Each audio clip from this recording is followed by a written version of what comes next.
Ito naman yung pangalawang in-order ni Ma'am Cheryl Laranzo.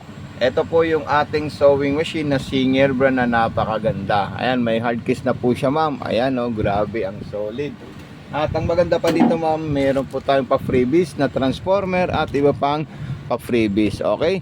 So unang gagawin po natin ma'am, nandito po yung mga another pa-freebies pa natin ma'am. Grabe ang solid.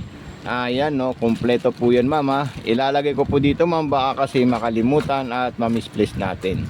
Okay? So unang gagawin po natin ma'am, tayo po ma'am ay magpo-full sit up diagram sa ating wiring. Okay? So ito po yung transformer natin ma'am. Ito po yung transformer at ito yung unit natin. Dito po natin ito isasaksak po ma'am. Ayan po siya ma'am. Okay, sumunod ito naman po siya ma'am, yung isasaksak natin sa regular outlet natin ma'am. And then meron po tayong power on and off po dyan ma'am. Dito i-open natin ito ma'am, para makita po natin yung lagayan ng sinulid. Ayan. Okay. So meron po tayong lagayan ng sinulid dito ma'am. Ayan po siya ma'am. Tapos isusunod natin dyan ma'am is maglalagay po tayo ng sinulid na kulay white, or magre-refill po tayo ng sinulid po ma'am. Mas maganda kung tayo po ay magpupundo muna ma'am ng sinulid. Okay.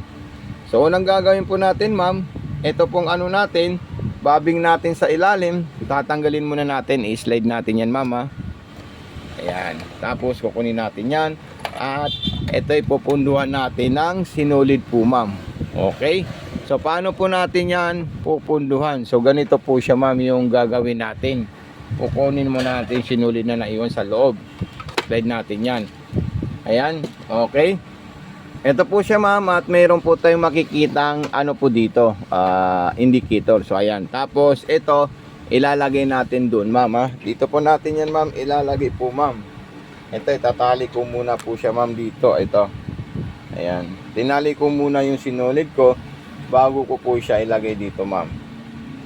Okay, tapos itutulak ko po dito ma'am. May makikita po kayong arrow doon na bilog. Yun po yung palatandaan niya. Tapos pipindutin natin ito ma'am. So ayan, so nagre-refill na po ako ng sinulid niya po ma'am.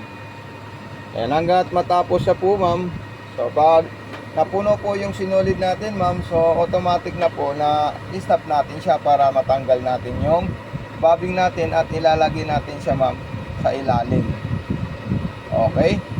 So ayan, okay na po yan ma'am. I-stop natin siya, tanggalin natin at ilalagay natin dito sa ilalim.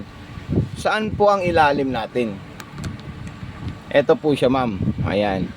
Makikita nyo may maliit na biyak po dyan at isasabit po natin siya na matiwasay. Ayan. So ganyan lang po siya ma'am. Okay, sumunod sa itaas naman po ilalagay natin yung sinulid natin na kulay white. Okay, so ganyan lang po siya ma'am kadali. At meron po tayong susundan. Ayan. Saan po yung mga susundan natin ma'am? Ito po siya ma'am. May arrow po siya dito. Ayan. Sundan nyo lang po yan ma'am. LCD monitor ng backlight. Okay. So ayan. So ganyan lang po siya ma'am. Step 1. Ayan. Then step 2. And then dire-diretso po siya ma'am. Step 4 pataas na po. May hook po doon na lumalabas ko minsan pag ito iniikot natin ma'am. Ayan.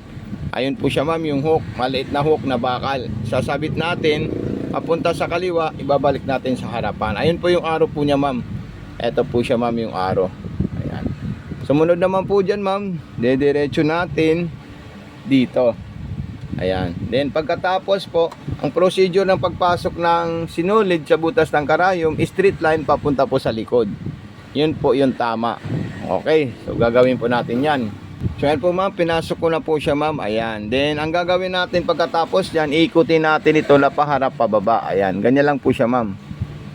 Okay. Tapos hihilain natin ito ma'am. Ayan. Then ang susunod na gagawin natin dyan is maglalagay na po tayo ng sinulid papunta sa likod. So ito na po siya ma'am, yung dalawang sinulid natin sa likod. At maglalagay po tayo ng tela para subukan natin itong sewing machine natin ma'am. Okay ba? Okay po ma'am. So dito po tayo ma'am mamimili ng gusto natin design. Kasi meron po tayong 1, 2, 3 hanggang 20. So, ang gusto ko po, number 6, straight line. At gusto ko po, malalayo po yung agwat. Ito po yung agwat po, ma'am. Ayan. Tapos, igaganyan lang natin siya. Pipindutin natin yan. So, okay. So, ayan. Tapos, sumunod naman po dyan, kung gusto ko pong medyo masinsin, so ilalagay ko po siya ng 2.0. Ayan. Tapos, kung gusto ko naman pong reverse, ilalong press lang po natin ito, ma'am. Ayan. So, napakadali po siyang gamitin. At perfect na unit po siya, ma'am. Okay. Tapos, ang gusto ko naman pong design is yung aging, number 17. Ayan. So, gaganyan ko po siya, ma'am. 17, ayan, napaka-solid na design din po yan, number 17 po, ma'am. Kasi limited po yung mga design nito, ma'am. Ibig sabihin, hindi po natin ito makikita sa mga tag 3.5 natin na design. Talagang ito ay napakalupit na gumawa ng mga design po niya, ma'am. Okay? So, mayroon pa po yung additional na pang overstitch, number 12. Ayan. So, dito naman po tayo pupunta kasi gusto natin makuha yung overstitch or lock, pang lock over na design. Tapos mamaya gagawa po tayo ng mga pamborda natin, ma'am. Okay? So ito po siya, yung pamborda natin, ma'am. Meron po tayong pamborda na 18, 19 hanggang 20. Ayan. Gawa muna tayo ng zigzag. Dito tayo sa number 8. Ayan, number 8 na zigzag. Ayan po siya, ma'am.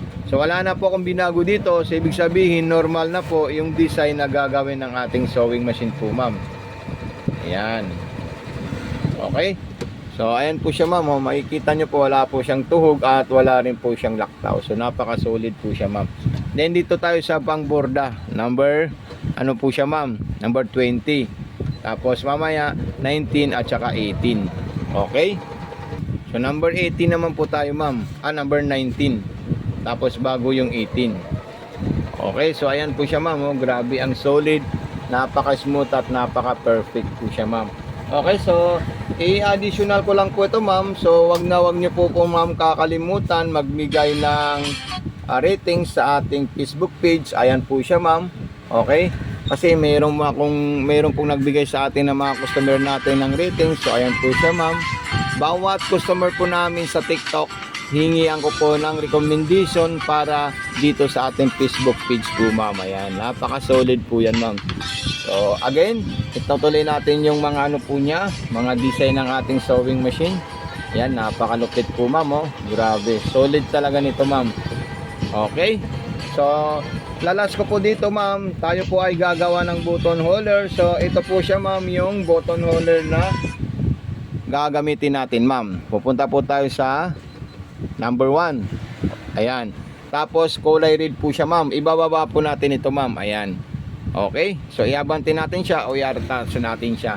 Kailangan, para umilaw po siya, ma'am, itulak natin muna yung tela natin. So i-attach natin ito, ma'am. Ayan, nagkaroon po ng green.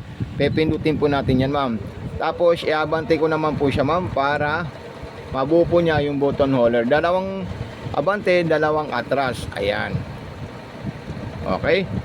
So pag hindi nyo po siya makuha, ma'am, i-PM nyo po ako, ma'am, para maalalayan ko po kayo, ma'am, sa video call po, ma'am. So ito na po siya, ma'am, oh. Ang lupit, itataas lang natin yan. So tatanggalin ko na po siya para makita nyo po siya, ma'am. Okay? May mga video tutorial naman po ako dito, ma'am, sa YouTube namin kung paano po kayo gagawa ng button holder. Ayan po siya, ma'am. So maraming salamat po, ma'am Cheryl Laranzo, sa pag-check out sa ating TikTok shop. God bless po, ma'am, and happy showing po, ma'am.